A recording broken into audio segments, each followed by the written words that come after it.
SR 2026 బిఏలో ఇచ్చిన Telugu enumeration form ని ఎలా నింపాలి, ఏ లాంగ్వేజ్ లో నింపాలి, మ్యారేజ్ అయి అత్తగారింటికి వచ్చిన వారు భర్త పేరు రిలేషన్ లో రాయవచ్చా, అలాగే లాస్ట్ ఎస్ఆర్ లిస్ట్ లో డీటెయిల్స్ రాంగ్ గా ఉంటే ప్రెసెంట్ ఎలా రాయాలి, 2002 లిస్ట్ లో అసలు ఎవరి పేరు లేకుంటే ఏం చేయాలి వివరంగా చెప్తాను. సబ్స్క్రైబ్ చేసి పెట్టుకోండి.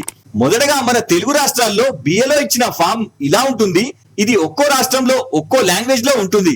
మన రాష్ట్ర భాష తెలుగు కాబట్టి తెలుగులో ఉంటుంది. అయితే మీరు మాత్రం ఖచ్చితంగా తెలుగులోనే రాయాలని ఏమీ ఉండదు. కాకపోతే తెలుగు లేదా ఇంగ్లీష్ ఈ రెండిటిలో ఏదన్నా ఒకటి మాత్రమే యూజ్ చేయాలి. లేదంటే మీ డీటెయిల్స్ బిఏలోకి అర్థం కావు. కాకపోతే నేను అందరికీ అర్థం కావడానికి ఈ ఫామ్ ని ఇంగ్లీష్ లో ఫిల్ చేసి చూపిస్తున్నాను. ఇప్పుడు ఈ ఫామ్ ని మొత్తం 3 భాగాలుగా డివైడ్ చేస్తారు. ఇందులో పార్ట్ నంబర్ 1 ఇది పూర్తిగా బిఏల ద్వారా ఫిల్ అయి వస్తుంది.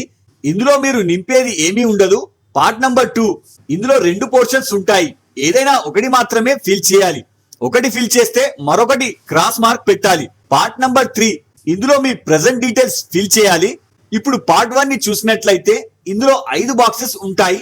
ఫస్ట్ బాక్స్ లో మీ పేరు and epic number and me present address print అయి ఉంటుంది. తర్వాత సెకండ్ బాక్స్ లో 2026 ఓటర్ లిస్ట్ ని బేస్ చేసుకొని మీ serial number, part number and name, polling station number and state ఇవన్నీ ఓటర్ లిస్ట్ ప్రకారం ఫిల్ అయి వస్తాయి. ఇప్పుడు థర్డ్ బాక్స్ లో మీ ఓటర్ ఇన్ఫర్మేషన్ మొత్తం క్యూఆర్ లో ఇక్కడ నిక్షిప్తమై ఉంటుంది. స్కాన్ చేస్తే మీ ఓటర్ వివరాలు కనిపిస్తాయి. తర్వాత ఫోర్త్ బాక్స్ లో మీరు లాస్ట్ టైం అప్లై చేసినప్పుడు అప్లోడ్ చేసిన ఓటర్ ఐడిలోని ఫోటో ఇక్కడ ప్రింట్ అయి వస్తుంది. ఇప్పుడు ఫిఫ్త్ బాక్స్ లో ఇక్కడ మీ యొక్క లేటెస్ట్ అంటే లాస్ట్ 3 months లోపు దిగిన కలర్ పాస్పోర్ట్ ఫోటోని ఇక్కడ గమ్ తో అటెస్ట్ చేయాలి. నెక్స్ట్ ఎలక్షన్ లో మీ ఓల్డ్ ఫోటోని డిలీట్ చేసి మీరు ఇక్కడ అటెస్ట్ చేసిన ఫోటోనే ఓటర్ లిస్ట్ లో ప్రింట్ అయి వస్తుంది. ఇప్పుడు ఫస్ట్ స్టేజ్ కంప్లీట్ అయింది. తర్వాత స్టేజ్ 2 లో ఇది చాలా ఇంపార్టెంట్. ఇక్కడే తెలియక అందరూ తప్పు చేస్తారు. ఇందులో 2 బాక్సెస్ ఉంటాయి, కానీ మనం ఒకటి మాత్రమే ఫిల్ చేసే అవసరం ఉంటుంది. ఇప్పుడు డైరెక్ట్ గా మీకు 2002 లాస్ట్ ఎస్ఐఆర్ ఓటర్ లిస్ట్ లో మీ నేమ్ ఉంటే ఇది రాంగ్ గా కావచ్చు, లేదా ఆఫ్ నేమ్ కావచ్చు, లేదా అప్పట్లో మీ నేమ్ డిఫరెంట్ గా కూడా ఉండవచ్చు. కానీ మొత్తానికి అది మీ పేరే అయినట్లయితే ఈ ఫస్ట్ బాక్స్ లో డీటెయిల్స్ అప్పట్లో ఉన్న విధంగానే ఎంటర్ చేయాలి. అందులో ముఖ్యంగా 2002 ఓటర్ లిస్ట్ లో లభించిన మీ నేమ్ ఎలా ఉండేదో అలానే ఇక్కడ ఎంటర్ చేయండి. తర్వాత అప్పటి సెర్చ్ లిస్ట్ లో చివరన మీ ఓటర్ ఐడి నంబర్ మెన్షన్ చేసింది ఉంటే ఇంకా బెటర్, అది కూడా ఎంటర్ చేయండి. ఒకవేళ లేకుంటే ఆప్షనల్ కాబట్టి వదిలేయొచ్చు.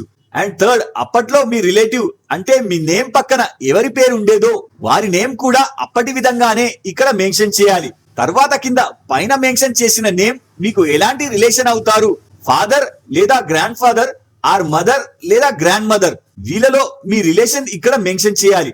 తర్వాత డిస్ట్రిక్ట్, ఇది కూడా 2002 ఓటర్ లిస్ట్ లో ఉన్న డిస్ట్రిక్ట్ నేమ్ ని మాత్రమే మెన్షన్ చేయాలి. అండ్ సేమ్ లాస్ట్ ఎస్ఐఆర్ లో మీ స్టేట్ ఏది ఉండేదో అది మెన్షన్ చేయండి. ఫర్ ఎగ్జాంపుల్ మీ రిలేటివ్ ఏపీలో ఉండి ఎట్ ప్రెసెంట్ మీరు తెలంగాణలో సెటిల్ అయితే ఇక్కడ ఆంధ్రప్రదేశ్ వస్తుంది. అలాగే కింద అసెంబ్లీ కాన్స్టిట్యూషన్ అంటే నియోజకవర్గం, ఇది మీరు సెర్చ్ చేసిన 2002 ఓటర్ లిస్ట్ లోనే రాసింది ఉంటుంది. అందులోనే ఫర్ ఎగ్జాంపుల్ ఇది ఓటర్ లిస్ట్ అయితే ఇక్కడ మీ అసెంబ్లీ నియోజకవర్గం పేరు మెన్షన్ చేసింది ఉంటుంది, అది ఇక్కడ రాయాలి.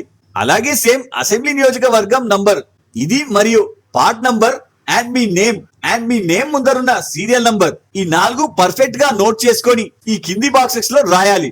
ఇప్పుడు థర్డ్ స్టెప్ లో సెకండ్ బాక్స్, దీని గురించి మాట్లాడితే ఒకవేళ 2002 ఓటర్ లిస్ట్ లో మీ రిలేటివ్స్ ది మాత్రమే కనిపించి మీ నేమ్ కనిపించకపోతే, లేదా అప్పట్లో మీరు మైనర్ అయి ఎట్ ప్రెసెంట్ మీకు ఓటర్ ఐడి వచ్చినా మీ రిలేటివ్ డీటెయిల్స్ లభించాయి కాబట్టి ఆ డీటెయిల్స్ ఎవరివో వారు మీకు ఏమవుతారో ఇక్కడ రాయాలి. అందులో సేమ్ 2002 ఓటర్ లిస్ట్ లో మీ రిలేటివ్ నేమ్ ఎలా ఉండేదో అలాగే రాయండి. ఇక్కడ తప్పుగా ఉంటే తప్పే రాయండి, లేదా ఇంటి పేరు కూడా కేవలం పేరు ఉంటే అలాగే రాయండి. తర్వాత సేమ్ లిస్ట్ లో ఓటర్ ఐడి నంబర్ కనిపిస్తే ఇక్కడ రాయండి, లేదా వదిలేయండి.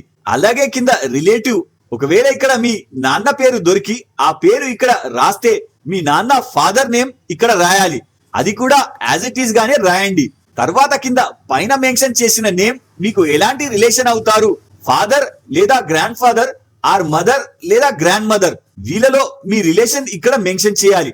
తర్వాత డిస్ట్రిక్ట్, మీ రిలేటివ్ 2002లో ఓటు హక్కు ఎక్కడ మరియు ఏ స్టేట్ లో ఏ డిస్ట్రిక్ట్ లో ఉండేదో ఆ డిస్ట్రిక్ట్ నేమ్ ఇక్కడ రాయండి. తర్వాత కింద అప్పటి స్టేట్ నేమ్ ఇక్కడ రాయండి. తర్వాత కింద సేమ్ లాస్ట్ ఎస్ఐఆర్ 2002 లిస్ట్ లో మెన్షన్ చేసి ఉన్న అసెంబ్లీ నియోజకవర్గం పేరు, number and part number and serial number, ఈ 4 డీటెయిల్స్ బాగా చెక్ చేసుకొని తప్పు లేకుండా రాయండి. ఇప్పుడు ఈ బాక్స్ ఫిల్ చేశారు కాబట్టి ఈ పక్కనున్న బాక్స్ లో క్రాస్ మార్క్ మెన్షన్ చేయండి. తర్వాత కింద సేమ్ బిఫోర్ 2002 ఎస్ఐఆర్ లిస్ట్ లేదా 2002 నుంచి 2026 ఓటర్ లిస్ట్, ఇందులో రెండిటిలోనూ లేదా బిఫోర్ ఆర్ ఆఫ్టర్ ఏదైనా ఒక దాంట్లో, లేదా అసలు మీకు ఇప్పటి వరకు ఓటర్ లిస్ట్ లో పేరు లేకున్నా, ఎలాంటి విషయాలతో సంబంధం లేకుండా మీ దగ్గర ఉన్న లేటెస్ట్ ఇన్ఫర్మేషన్ ఏది ఉందో అది ఇక్కడ మెన్షన్ చేయాలి. ఇందులో first me present date of birth ఏది ఉంటే అది ఇక్కడ ఎంటర్ చేయండి. ఒకవేళ తేదీ గుర్తు లేకుంటే ఫస్ట్ 4 బాక్సెస్ లో ఖాళీగా వదిలేసి చివరన ఇయర్ మెన్షన్ చేయండి. ఇది పర్టికులర్ డాక్యుమెంట్ బేస్ చేసుకోవాలని ఏమీ ఉండదు. తర్వాత కింద మీ 12 అంకెల ఆధార్ నంబర్ ని ఎంటర్ చేయండి. ఇది కూడా ఆప్షనల్. ఒకవేళ మీరు రాయడం ఇన్సెక్యూర్ గా ఫీల్ అవుతే జస్ట్ బ్లాంక్ గా కూడా వదిలేయచ్చు. తర్వాత కింద మొబైల్ నంబర్, ఇది తప్పనిసరి కాబట్టి మీ లేటెస్ట్ వర్కింగ్ మొబైల్ నంబర్ మాత్రమే మెన్షన్ చేయండి. తర్వాత కింద మీ ఫాదర్ లేదా మీకు ఎవరైతే సంరక్షకులుగా ఉంటారో వారి పేరుని ఇక్కడ మెన్షన్ చేయండి. తర్వాత కింద పైన మీ father name or guardian name mention చేసిన వారి లాస్ట్ టైం ఇష్యూ అయిన ఓటర్ ఐడి ఉంటే ఆ నంబర్ ని ఇక్కడ ఎంటర్ చేయండి. లేకుంటే ఆప్షనల్ కాబట్టి వదిలేయండి. తర్వాత కింద సేమ్ అలాగే మీ మదర్ నేమ్ ని ఎంటర్ చేసి మీ మదర్ లేటెస్ట్ ఓటర్ ఐడి ఉంటే దాని నంబర్ ఇక్కడ ఎంటర్ చేయండి లేదా వదిలేయండి. అలాగే కింద స్పౌస్, ఇది మ్యారేజ్ అయి మీ పార్ట్నర్ బ్రతుకున్నా లేదా చనిపోయినా ఇక్కడ నేమ్ ని మెన్షన్ చేయొచ్చు. ఒకవేళ చనిపోతే లేట్ అని రాసి నేమ్ రాయండి.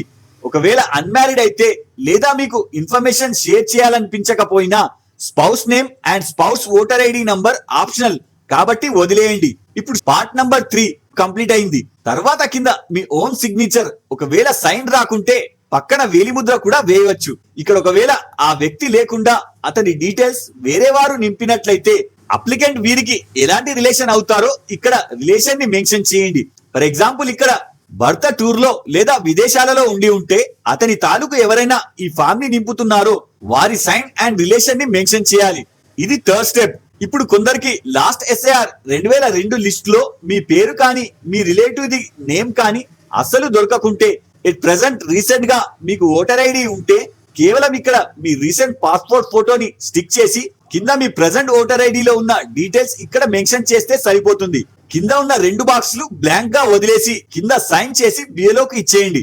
లేదా 2002లో మీ రిలేటివ్స్ అప్పట్లోనే చనిపోయి ఉండి ఇప్పుడు మీరు అనాథ అయినా సరే మీకు ఇప్పటికీ మీ పేరుపై ఓటర్ ఐడి కార్డ్ లేకున్నా లేదా మీరు అప్లై చేసిన లిస్ట్ లో మీ నేమ్ లేకుంటే సేమ్ ఇందాక చెప్పినట్లు ఈ పోర్షన్ లో మాత్రమే ఫిల్ చేసి సబ్మిట్ చేయండి.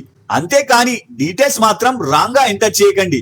వన్స్ మీరు నింపిన ఫామ్ ని బిఏలోకి సబ్మిట్ చేస్తే ఇందులో మిస్టేక్స్ ఏమైనా ఉంటే మీ దగ్గరే ఉండి సరిచేస్తాడు. అలాగే మీకు ఒక ఎక్నాలెడ్జ్మెంట్ కూడా ఇస్తాడు.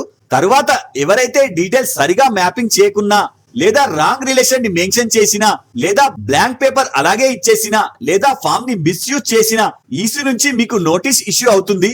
అందులో మీరు వాదన వినిపించడానికి డేట్ అండ్ టైం కూడా ఇస్తారు. మీ సమస్య నిజమైనది అయితే దానికి సంబంధించిన తగిన ఆధారాలు మీ దగ్గర ఉంటే ఈసీకి సబ్మిట్ చేయాలి. ఈసీ దానిని వెరిఫై చేసి ప్రూఫ్ వ్యాలిడ్ అయితే 2026 ఫైనల్ ఓటర్ లిస్ట్ లో మీ నేమ్ ఉంటుంది, లేదంటే తొలగించబడుతుంది. ఇది ఎస్ఐఆర్ 2026కు సంబంధించిన కంప్లీట్ ప్రాసెస్. ఇంకా మీకు ఇందులో డౌట్ ఉంటే కింద కామెంట్ చేయండి అండ్ సబ్స్క్రైబ్ చేయడం మర్చిపోకండి. జై హింద్.